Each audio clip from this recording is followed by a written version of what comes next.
We live in a world that is ruled by technology.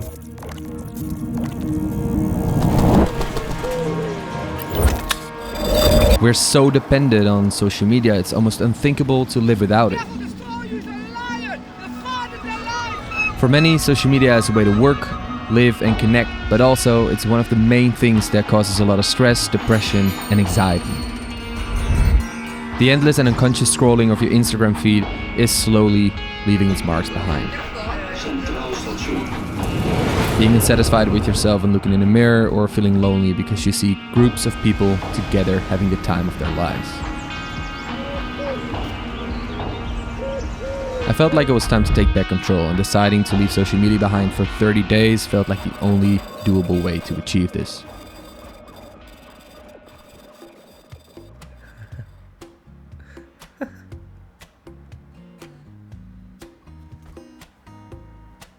It's the 1st of July, so the month has passed. I'm back at it. No Instagram, no Facebook. In the beginning of last month, it felt like a mile away. I typically spend 3 hours glued to social media per day watching other people's lives. Seeing their amazing achievements, beautiful photos, and their great lives made me feel somewhat insecure. It made me feel like everything that I had achieved didn't really matter because their achievements were bigger, were better, were, more meaningful or something like that. So yeah, it was time for a change. I am a very competitive person. As a kid, I would always tell myself that it did not make sense to start skateboarding because I was already 12 years old. And all the kids that turn pro, they started at 8. So it doesn't make sense, to start skateboarding. And little did I know that behavior causes me pretty much the most pain and stress, also a lot of anxiety actually, in my adult life. And with the rise of Instagram, this behavior became more notable and harder to resist.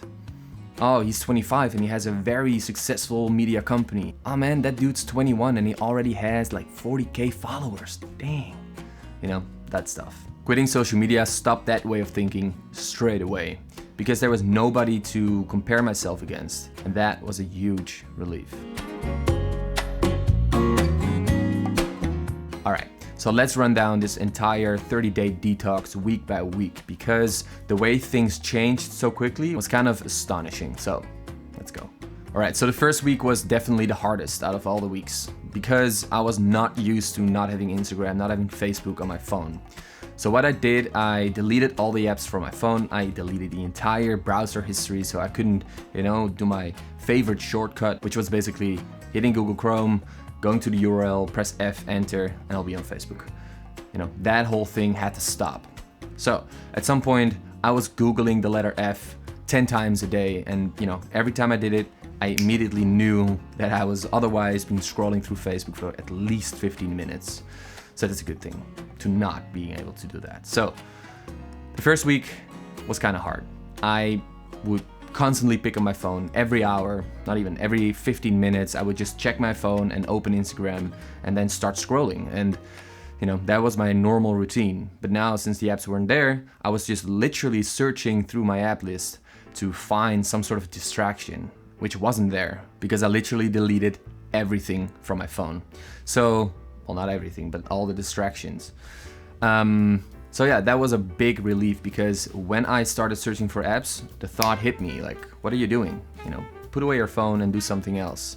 So at first, like the first few days, I was like, all right, I have to, keep on working whenever I pick up my phone and then it'll be good. But that wasn't really the thing that helped me. I noticed that I better do something instead than try to keep on working and pushing myself that way. So I started to develop a new habit.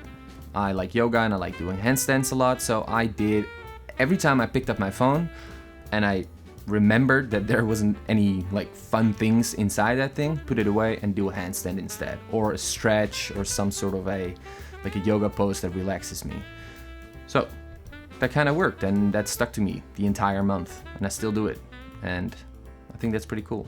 So week number 2 was already a lot more relaxed, I would say, because the habit of picking up my phone constantly was kind of gone because I could remember inside my head that there wasn't anything like fun on the phone itself.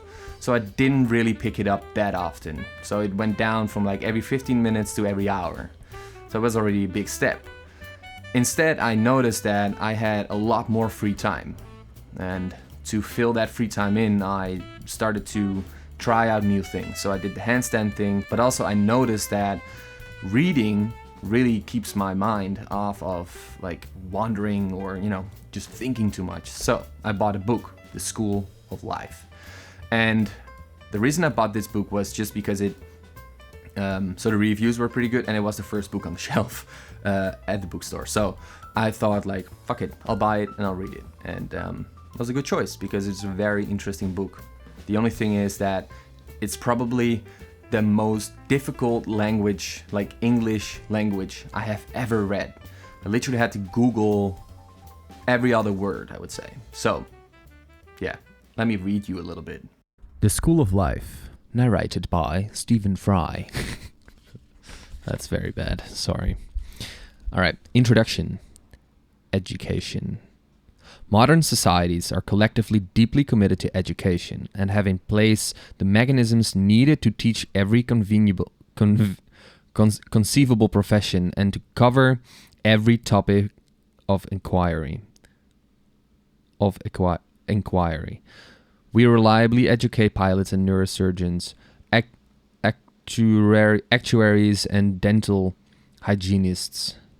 We offer lessons in irregularities of the French pluperfect and textbooks on the conductive properties of metal alloys. Oh man, I need to read more.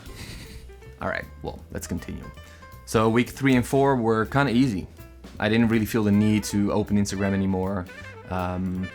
Really didn't feel the need to, be on Facebook constantly and scrolling through way too much bullshit.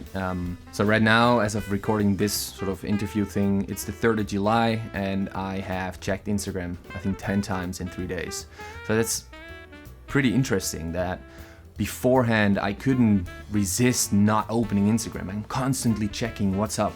And now I don't even feel the need anymore, even though it is on my phone now. So that's pretty cool. I did turn off the notifications though, and that helps a lot.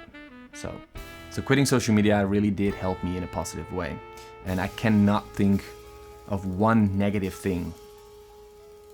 No, I can't. So I will continue lessen my social media usage because I think it's not worth spending so much time on. I do think it's nice to, scroll through my stories and to see what my friends are up to, but not as often as I used to do.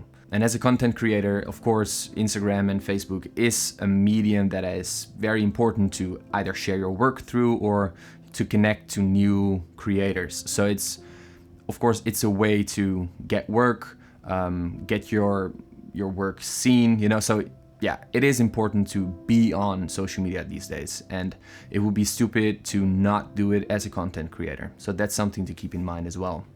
So I want to know if you are interested in doing the same thing. I mean, you're watching the video and by now, at the end of the video, if you've watched it, you're probably interested in this stuff. So please let me know what your thoughts are and what you want to achieve with doing this challenge with me. And if you've already done it, please let me know in the comments below because I would love to hear your opinion, your how it went for you and what you got out of it. So yeah, that will sum this video up, and it's a very interesting thing to do. I really like that I did it, and I hope you can get some positive energy out of it as well. So thanks for watching. Do not forget to subscribe, like, blah blah blah blah blah, and I'll see you on the next video. Peace out, man.